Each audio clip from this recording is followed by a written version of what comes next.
Walihada, maka dalam masalah ini qala al-Imam Ahmad wa ghairu, dikatakan oleh Imam Ahmad, mazhab Imam Ahmad wa ghairu, dan para ulama-ulama yang lain, milal ulama, inna hadza talqin la ba'sa bih, sesungguhnya talqin ini la ba'sa bih, sesungguhnya talqin di kuburan ini setelah jenazah itu dikuburkan itu dibolehkan,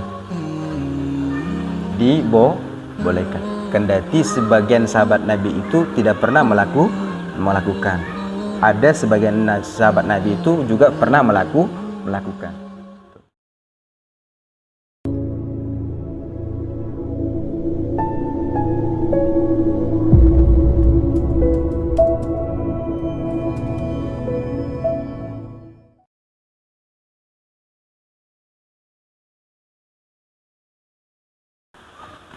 Assalamualaikum warahmatullahi wabarakatuh. Alhamdulillah wassalatu wassalamu ala Rasulillah Sayyidina Muhammadin wa ala alihi wa sahbihi ajma'in. Amma ba'd.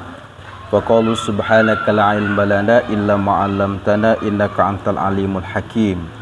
Ibu-ibu yang dirahmati oleh Allah Subhanahu wa taala, gimana kabarnya? Alhamdulillah. Dalam mengurus jenazah kemarin kita sudah bahas 4 kewajiban orang yang hidup terhadap mereka yang sudah meninggal dunia. Yang pertama apa, Bu? Masih ingat? Memandikan. Yang kedua, kafani. Yang ketiga, menyolatkan. Yang keempat, 4 kewajiban ini yang harus ditunaikan oleh mereka yang hidup terhadap mereka yang telah meninggal. Ada satu kebiasaan kita setelah mayat itu sudah diantarkan di kubur, yang kita lihati mayat itu sudah dikuburkan, papan-papannya itu mayat sudah dimasukkan dalam kubur, papannya sudah taruh di atas, kemudian dia dimasukkanlah tanahnya itu ke dalam kuburan. Kemudian setelah semua tanah itu sudah dimasukkan kuburan, di atasnya itu dibuatkanlah tanda kuburan itu dengan sisi sebelah kanan sebelah kirinya itu batu. Di bagian kepalanya ada batu nisan. Di bagian kakinya juga ada batu nisan sebagai penanda dari keluarga kita yang meninggal dunia. Setelah itu biasanya para imam kita itu mengadakan satu yang disebut dengan talqin. Talqin ini gimana sih di dalam Islam? Ini nanti perlu kita pelajari. Oke, Ibu tidak paham tulisan di depan ini. Ini di dalam kitab Fatwa Al-Imam An-Nawawi, kumpulan fatwa daripada Imam An-Nawawi, menjelaskan tentang talqin. Talqin ini salah satu sunnah baginda Rasulullah SAW. Pada awalnya itu hampir seluruh ulama itu bersepakat bahwa talqin khusus dilakukan bagi mereka yang sedang sakaratul maut. Tuh, Bu. Hukumnya itu adalah sunnah sebagaimana dijelaskan oleh Nabi Shallallahu Alaihi Wasallam di dalam riwayat Imam Muslim. Kata Rasulullah, lakinu mautakum la ilaha illallah. Jadi talqin itu dari kata lakana yulakinu, artinya itu mengajarkan. Mautakum, orang-orang yang sedang mengalami sakaratul maut di antara kalian dengan kalimat la ilaha illallah. Sehingga kalau keluarga kita ada yang meninggal, ingat salah satu yang dituntun Nabi SAW ketika dia sedang sakaratul maut, maka kita disunahkan untuk menuntun dia dengan kalimat la ilaha illallah. Bisa juga wastahaba jama'atun min ashabina ma'aha Muhammad Rasulullah. Bisa juga itu digabungkan jama'atun. Bisa juga disunahkan juga kita nyambung dia dengan kata kalimat Muhammad Rasulullah. La ilaha illallah. Sama-sama. La ilaha Muhammad Ulangi sekali lagi. La ilaha 1, 2, 3. La ilaha illallah Muhammad. Jika itu tidak mungkin dilakukan dua-duanya, cukupnya satu saja. La ilaha illallah. Kalau misalnya Muhammad Rasulullah, kita lihat kondisi jenazah, dia dalam kondisi sakaratul maut, mau mengikutin ucapan kita aja susah, cukup dengan kalimat la ilaha illallah. Cara tentunya la ilaha illallah. Jangan double-double terus, Bu. La ilaha illallah, la ilaha. Ikutin la ilaha illallah, la ilaha illallah. Pelan dia. Dia dipelanin. Detik ini diucapkan kalimat la ilaha illallah. Selang 5 menit kemudian la ilaha illallah. Itu sunnah Nabi SAW, di mana para ulama dari mazhab Imam Malik, kemudian Imam Syafi'i, Imam Ahmad ibnu Hanbal, kemudian Imam Abu Hanifah, para ulama-ulama mazhab ini bersepakat talqin ketika orang itu sakaratul maut itu adalah salah satu yang disunahkan oleh Rasulullah sallallahu alaihi wasallam berdasarkan hadis yang diriwayatkan oleh Imam Muslim ini, lakinu mautakum la ilaha illallah. Yang menjadi soal itu adalah talqin ketika mayatnya ini, ketika seseorang ini telah menjadi jenazah dan dia sudah dikuburkan. Sudah dikuburkan, di kuburan ini dilakukan talqin. Assalamualaikum warahmatullahi wabarakatuh. Jadi sebelum kita meninggalkan ini, kita bacakan talqin kepada Pak Imam, bacakan talqin. Bacalah oleh Pak Imam talqin. Ini salah satu tradisi yang sudah sering kita lakukan. Bagaimana hukumnya ini? Di dalam kitab Hujjatul Ahlus Sunnah wal Jamaah, karangan kitab ini oleh Kiai Haji Ali Maksum, ini seorang hadratus syekh Nahdlatul Ulama. Beliau mengatakan tentang pendapat 4 imam mazhab, dari Imam Malik, kemudian Imam Syafi'i, kemudian Imam Abu Hanifah, kemudian Imam Ahmad ibnu Hanbal tentang talqin ini. Ini sering kita ributin kan. Ada yang tidak talqin, yang talqin itu ributin, bahkan sering jadikan fitnah pulang di kampung kan. Ada yang talqin, yang tidak suka dengan talqin sering juga diributin juga itu. Sampai di rumah nanti sering di ngomongin, yang kebiasaan mereka, kenapa talqin itu tidak ada tuntunan Nabi? Dikatakan di sini, dikatakan oleh Kiai Haji Ali Maksum dalam kitab ini, dikatakan apa? Qala Ibnu Taimiyah fi Fatawiyah al-Juz' awal, hadza talqin al-madhkur, yakni talqinul maut ba'da dafni. Dikatakan oleh Ibnu Taimiyah di dalam kitabnya, beliau adalah kitab Fatawa juz yang pertama, dikatakan apa? Qad thabbata an ta'ifati min ashabi annahum amaru bihi ka Abi Umamah, bahwa ditetapkan oleh sebagian sahabat Nabi, sebagian sahabat Nabi ini mereka memerintahkan untuk melakukan talqin itu di kuburan. Itu kata Imam Ibnu Taimiyah. Siapa di antara sahabat Nabi ini? Sahabat Nabi di antaranya itu adalah Abi Umamah Al-Bahili, dan banyak lagi sahabat Nabi yang lainnya. Waruya fi hadis an-Nabi sallallahu alaihi wasallam, akan tetapi katanya, lakinnahu mimma lam yahkumu bisihati. Ada satu hadis Nabi yang menjelaskan bahwa para sahabat hadis yang diriwayatkan oleh Nabi sallallahu alaihi wasallam tentang talqin di kuburan ini, oleh mereka ini mengatakan bahwa hadisnya itu sebenarnya hadisnya tidak sahih. Hadisnya tidak sahih.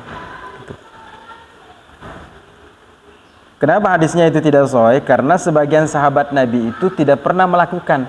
Sebagian besar, kebanyakan sahabat Nabi itu tidak pernah melakukan itu talqin itu di kuburan.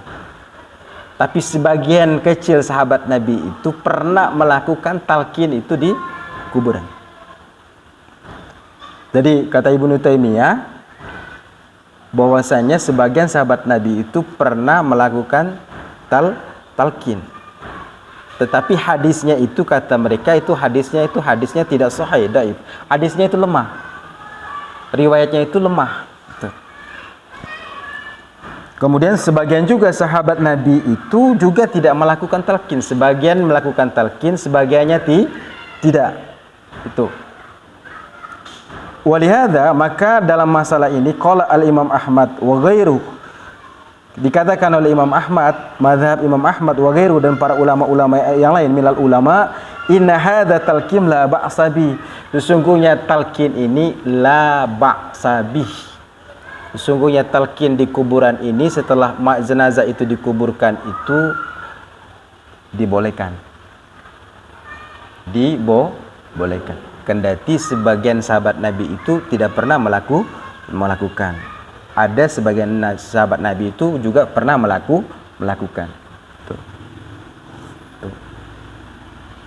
Farakhasu fihi walam ya'muru bihi.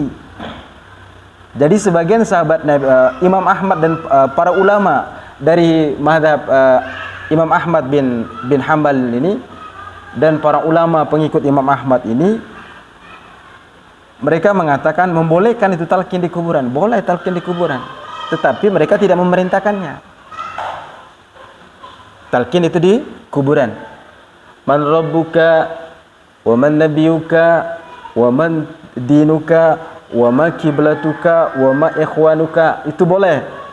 Tetapi oleh mazhab Imam Ahmad itu tidak memerintahkan itu. Tidak memerintahkannya. Kemudian wastahabahu ta'ifatun min ashabi Syafi'i. Kemudian itu disunnahkan. Siapa yang mensunnahkannya?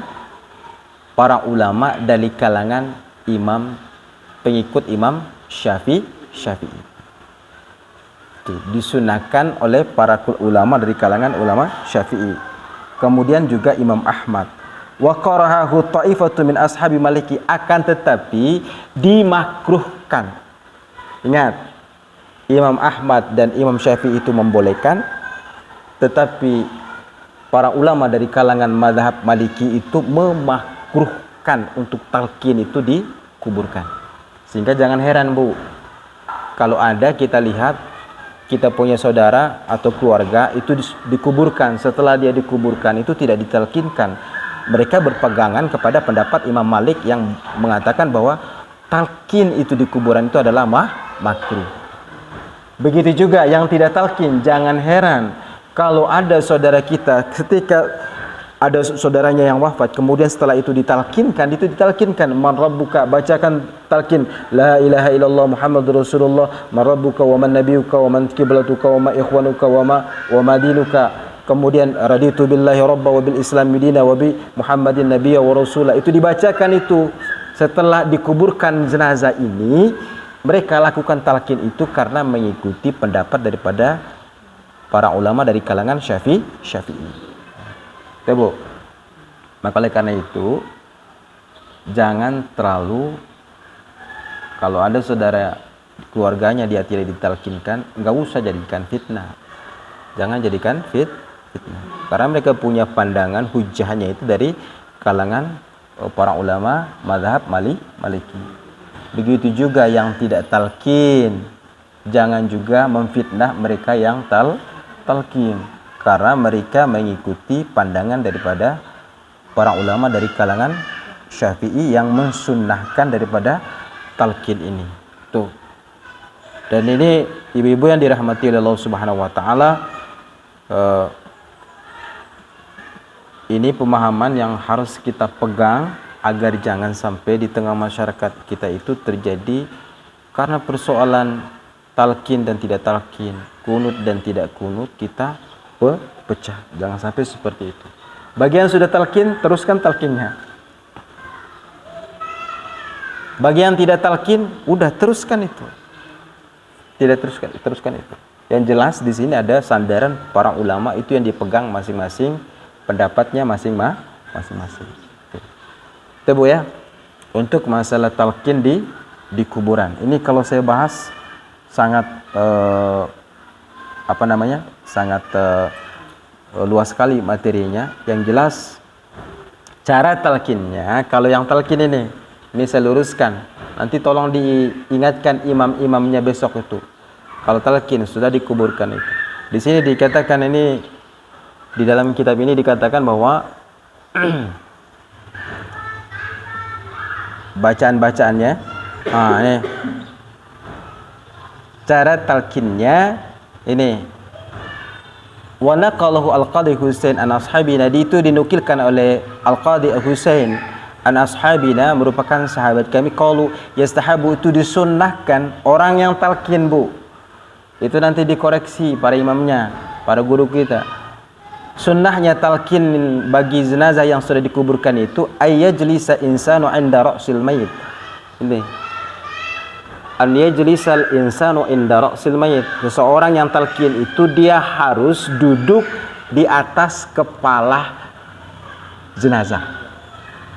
Kalau ini kuburannya, di sini dia batu nisannya. Sering talqin kita selama ini kan, Bu. Ini batu nisannya. Ini batu nisan kepalanya, ini kakinya. Sering kita talqin di sini kan selama ini kan begini. Dirubah itu. Yang benar itu duduknya kita di duduk kepala.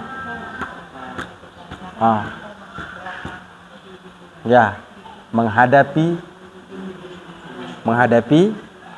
batu nisan.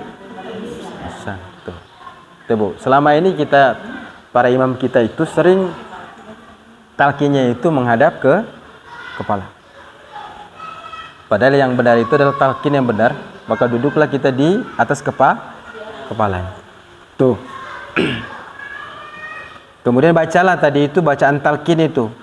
Ya fulan ibnu fulan, ya Abdullah ibnu Amatullah, udhkura alladhi kharajta minad dari dunya, syahadatu an la ilaha illallah wahdahu la syarikalah, wa anna Muhammadan abduhu wa rasuluhu, wa anal jannatu haq, wa wan naru haq, wa anal ba'thu haq, wa anal sa'atu atiyatu la raiba fiha, wa anna Allahu yab'athu man fil qubur, wa annaka raditu billahi ta'ala rabban, wa bil islami dinan, wa bi Muhammadin sallallahu alaihi wasallam nabiyya, wa bil Qur'ani imaman, wa bil Ka'bati qiblatan, wabil mu'minina ikhwanan, rabbi Allah ladzi la ilaha illa alaihi tawakkaltu wa huwa rabbul arsyil azim. Dalam pandangan Syafi'i itu bahwa apakah mereka yang sedang kita talqinkan ini, yang sudah dikuburkan ini, apakah mereka dengar? Dengar, Bu. Tetapi mereka itu tidak menjawabnya. Mereka mendengar, tidak menjawabnya. Saya sering ibaratkan itu ibarat baterai HP. Orang yang sudah jadi jenazah itu ibarat baterai HP.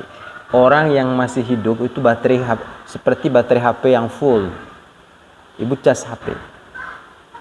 Seperti itulah orang yang sedang hidup, Bu. Tapi kalau mereka sudah menjadi mayit atau sudah menjadi jenazah, maka kondisi mereka kayak baterai HP yang sisa 5% atau 3%. Ketika kita sentuh pada saat dimandikan, itu dia masih bisa merasakan.